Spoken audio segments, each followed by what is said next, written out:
The nightmare is officially over in Minnesota for the Bengals.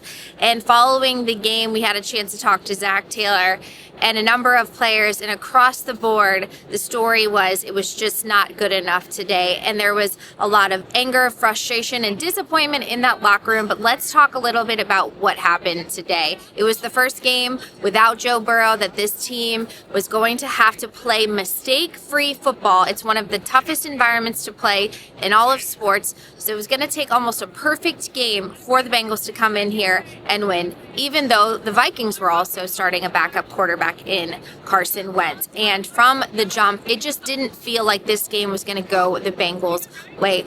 But you also cannot turn the ball over 5 times on the road against a strong Vikings team. And that's exactly what Zach Taylor said was the reason for the loss. He said there's a lot of things that they need to fix, but the number one issue today was the fact that they turned the ball over 5 times, and that's uncharacteristic for this Bengals team with the amount of fumbles that took place, with Jamar Chase fumbling. A number of players were guilty in that aspect of today's loss, but just across the board, it just didn't feel like the sharp performance the Bengals needed to make sure that everyone in the locker room still had that confidence that this season can still be what they want it to be without Burrow. So they will leave Minnesota with a lot of questions to answer, but the number one question coming out of this game is, what are the Bengals going to do to fix the run game? They are the league's worst rushing attack from a statistical standpoint, and you very much felt that today because with Jake Browning, the Bengals are going to have to be able to run the ball better and more effectively to be able to take some of the pressure off of Browning.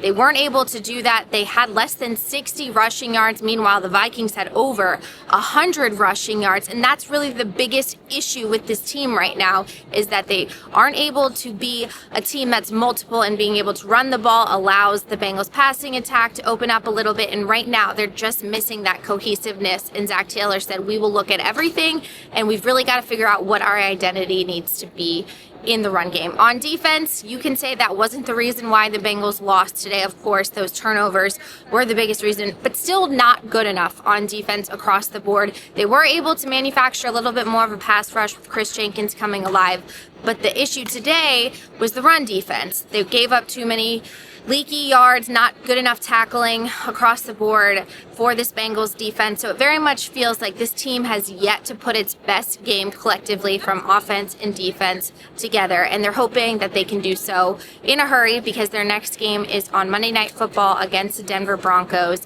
and they'll have to show better than they did today. All right, that is it for some takeaways from today's loss in Minnesota. Be sure to keep it at Cincinnati.com for all of your coverage of the Cincinnati Bengals.